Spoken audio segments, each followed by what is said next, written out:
Eccomi qua. Ciao popolo. Allora, seconda mini monografia su una pietra d'affilatura.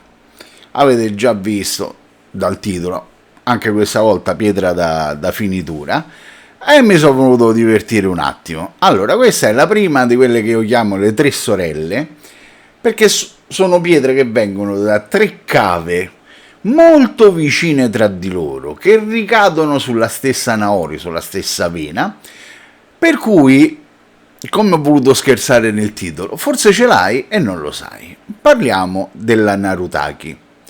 Perché forse ce l'hai e non lo sai? Guardala bene questa Narutaki. Sempre che mette a fuoco. La vedi? La vedete? Vi ricorda niente sta pietra? Allora, in 2 secondi, piccolo richiamino, vediamo se ce la faccio, se ho impostato tutto per bene.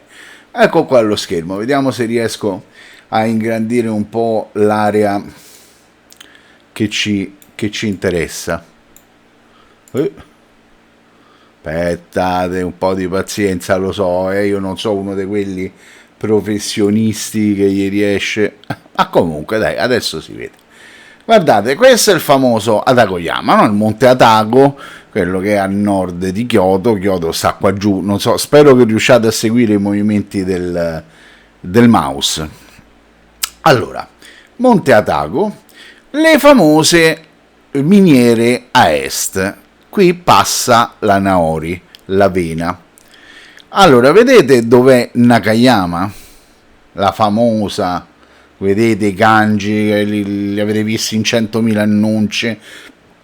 Ecco qui la cava di Nakayama. Guardate cosa ha a destra e a sinistra, un attimo prima e un attimo dopo, ripeto, lungo la stessa vena. C'è la cava di Shobudani, quindi poi Nakayama, e dall'altra parte Narutaki.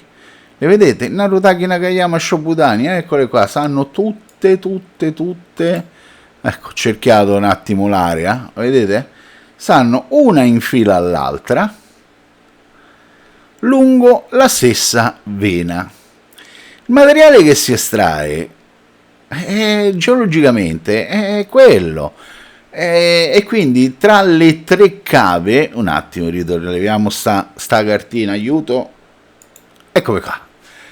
Dico, avete visto la cartina, per cui geologicamente, morfologicamente, composizioni chimiche, i materiali sono quelli. È chiaro che ogni cava ha le sue particolarità, perché sì, la vena è la stessa, ma le pressioni a cui è stato esercitato il materiale in migliaia di anni sono diverse, per cui ci sono leggere differenze tra l'una e l'altra, per cui solo a parità di qualità sono pressoché indistinguibili. Una Nakayama di lusso, di alta qualità, e una Shobudani di alta qualità, difficilmente sono distinguibili, bisogna proprio fidarsi del venditore. Narutaki, diciamo che tra le tre sorelle è la sorella minore. È una cava che è diventata famosa, io tanto continuo a farvela vedere, eccola qua la Narutaki. Aspettate, forse ce la faccio a inquadrarvela con l'altra web, anche se... Eccola qua, non si vedrà benissimo, però intanto per parlare va bene. Allora, la Narutaki, anche lei si è fatta il suo nome, però si è fatta il nome più che altro nell'affilatura del coltello, forse perché raggiunge delle finezze non proprio estreme, come le due sorelle più blasonate, la Nakayama e lo Shobudani. Però, e andiamo subito a vederla al lavoro, però comunque è una pietra molto fine, che lavora molto bene. Perché è diventata famosa sui coltelli? Perché tra l'altro ha una velocità di abrasione altissima, per cui soprattutto lavorando con lame lunghe come possono essere quelle di un coltello, questa pietra dà un bel vantaggio, facilita molto il lavoro, ma la finezza sufficiente anche per essere usata, ed è sui nostri rasoi, è usabilissima sui nostri rasoi, e dico che molti di noi, di voi, ce l'hanno e non sanno di averla, perché magari gli è stata spacciata da un venditore un po' allegro come una Shobutani, o gli è stata, peggio ancora, ripeto, riguardatela bene, gli è stata spacciata come Nakayama. Quindi qualcuno che è convinto di aver preso una Nakayama a basso prezzo, di aver fatto un buon affare, ma attenzione, molto probabilmente si è portata a casa una Narutaki. Oddio, e adesso che faccio? C'ho la Narutaki, come? No, c'è un'ottima pietra in mano. Basta chiacchierare, cominciamo a vederla subito, la rimetto un attimo sul supporto, intanto vedete lì al microscopio c'è già il rasoio sacrificale, vi faccio vedere, ecco, queste sono le condizioni di partenza, per cui condizioni diciamo più che buone, no? Uso quello sacrificale perché volendo fare diversi video, diverse monografie sulle pietre non posso stare a sminchiare i rasoi quelli buoni, però se vedete mi sembra un bel punto di inizio. Allora, ritorniamo sull'inquadratura sul piano di lavoro, mi faccio un po' spazio con sto mouse. Allora, pochettino d'acqua pure lì come al solito, poca, perché ve l'ho detto tante volte in altri video. Scusate, le pietre giapponesi non amano essere affogate, quindi giusto un po' di acqua. E l'altra cosa che purtroppo io devo fare, perché non ho la sua Tomo, per cui con una, guardate, consumatissima, poco più che non si legge più neanche la scritta, erano 1500, una diamantata consumatissima, giusto qualche passata, così intanto vediamo, guardate, è morbida, vedete con che facilità si prepara la sospensione, quindi anche con una diamantata molto consumata si prepara un po' di sospensione, non ne serve tanta. Ecco qua, anzi mi fermo proprio e cominciamo a vedere il lavoro che fa la Narutaki. Ripeto, secondo me è una pietra sottovalutata, cioè ben valutata nell'ambito, intanto inizio ragazzi chiacchierando, ben valutata nell'ambito dell'affilatura del coltello. Andate su qualsiasi sito, gruppo, forum, gruppo di discussione che parla di affilatura di coltelli, vedrete che la Narutaki ha la sua bella reputazione. Non c'è la stessa reputazione ovviamente nel campo dell'affilatura del rasoio. Poi come al solito dice ma questa è una pietra da rasoio, come se una pietra da rasoio ci avesse una gamba di meno, e allora no, è da rasoio, scusate, è una pietra da coltello, come se una pietra da coltello non possa essere utilizzata, allora tende ad assorbire l'acqua, non possa essere usata con profitto anche nell'affilatura del rasoio. La pietra è uniforme, non ha inclusioni, quindi è piacevole l'affilatura sulla Narutaki, è molto morbida, molto felpata. Questa è una pietra, questo esemplare qui penso che non superi come durezza il livello 4, però vedete con che facilità, con che rapidità, ecco, insisto un po' sullo stesso punto, con che rapidità si sta scurendo, guardate, l'ho fatta apposta a rimanere fermo allo stesso punto per farvi vedere la variazione di colore che immediatamente si provoca. Vedete, la pietra è abbastanza assetata, è già la seconda volta che devo reidratare per mantenere morbido, per mantenere morbida la sospensione. È una pietra su cui ci si lavora benissimo, ripeto, sul coltello è stato scritto di tutto e di più sull'uso della Narutaki come pietra. Per il coltello siamo in finitura estrema, siamo al di là siamo su grit altissimi che di solito vengono utilizzati solo e soltanto nell'affilatura dei coltelli giapponesi, i coltelli da cucina giapponesi. I nostri coltelli monoacciaio, di acciaio, scusatemi, monostrato europei, l'affilatura e la finitura si ferma a grit decisamente più bassi. L'affilatura del coltello giapponese si sale di più e la Narutaki viene impiegata tantissimo.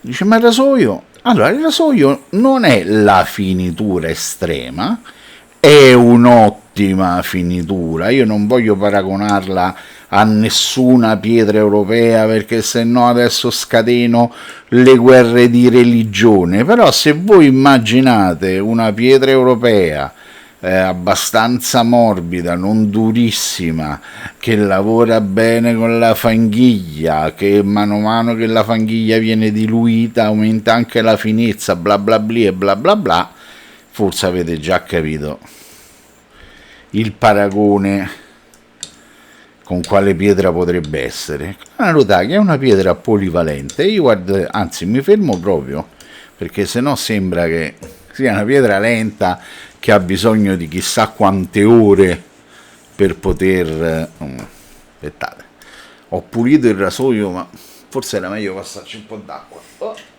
Qui c'è la mia bella vaschettina non inquadrata, e un po' di acqua, puliamo un attimo il rasoio. Ecco qua, poi vedete che di materiale ne ha sportato e anche un bel po'. Allora, vado a mettere qui sotto il microscopio, cambio l'inquadratura, cerchiamo di... Eccola, eccola, eccola!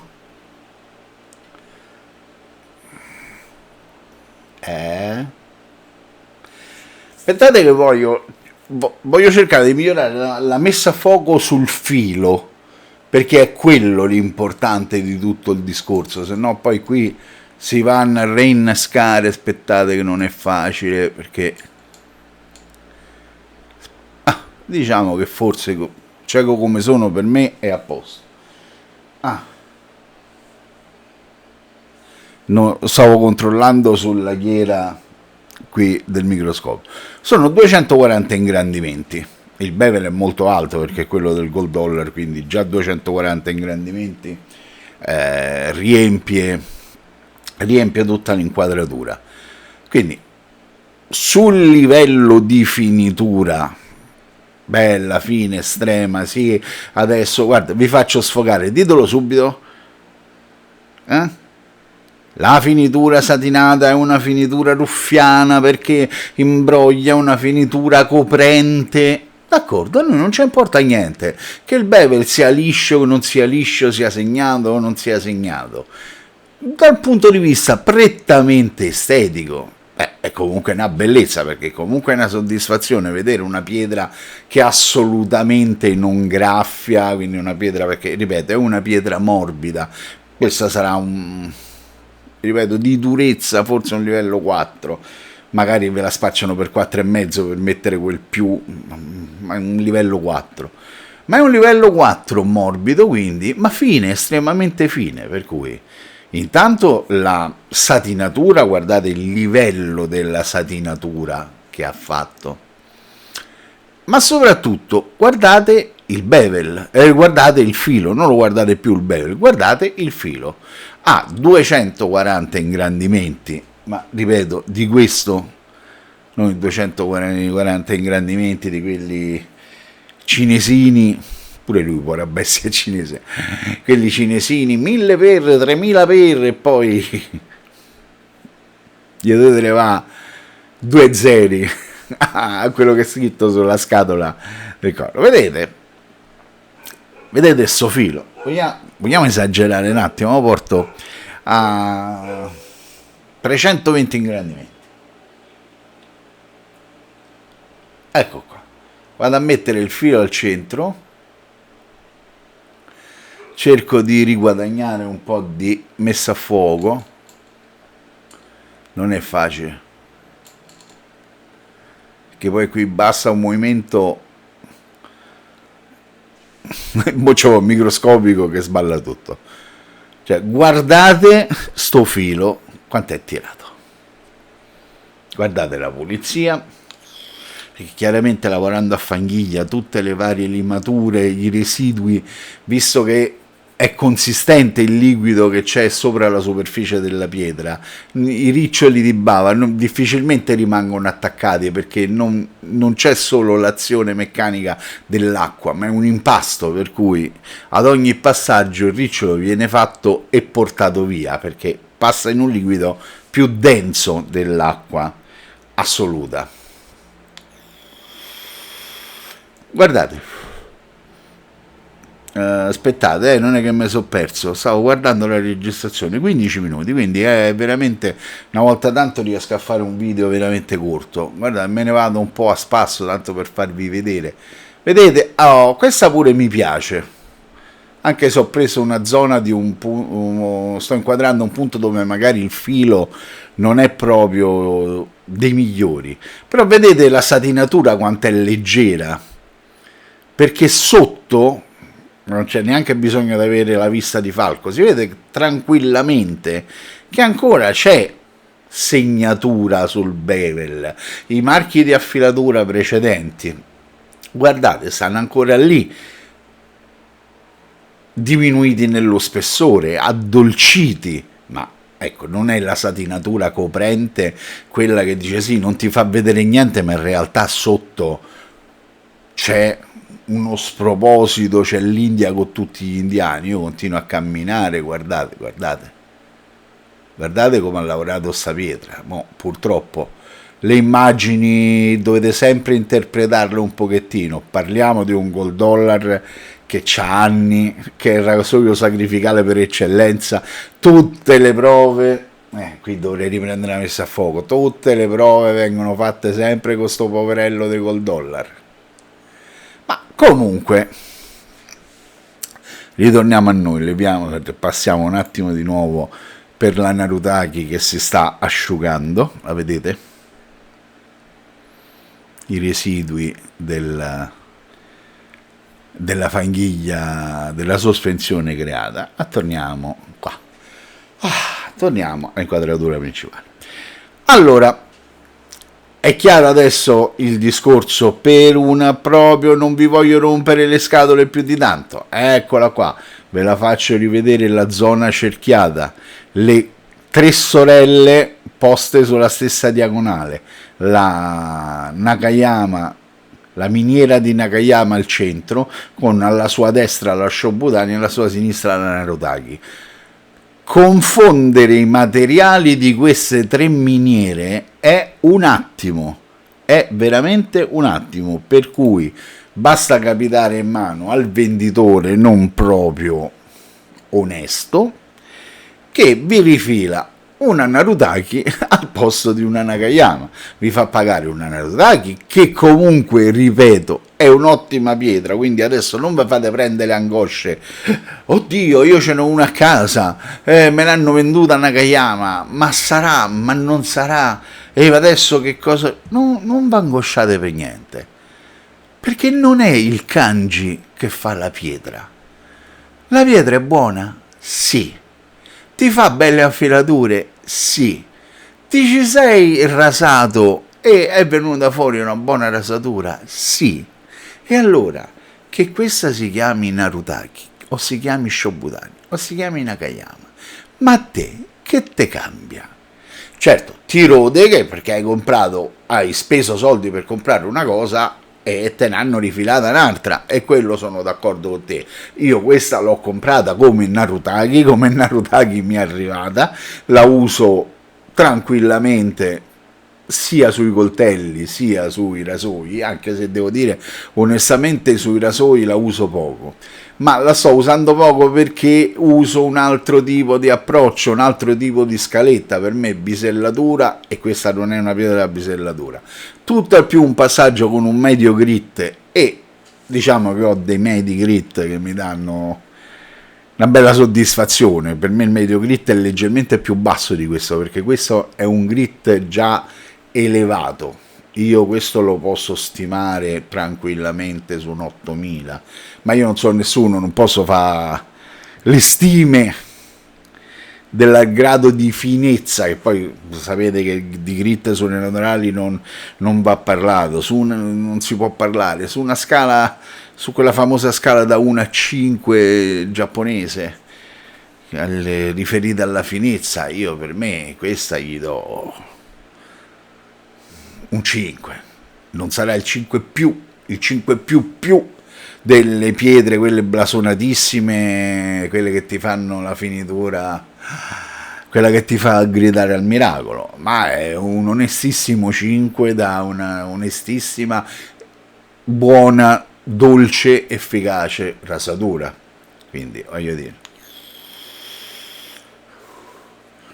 basta così, perché ho intenzione di farli corti questi video, per farne sempre qualcuno, magari più del solito. Mi è ripresa un po' la voglia, quindi preferisco magari fare video da 10 minuti, 20 minuti, ma farne magari qualcuno in più. Quindi oggi abbiamo parlato Narutaki, la prima delle 3 sorelle dell'Onkuchi Naori.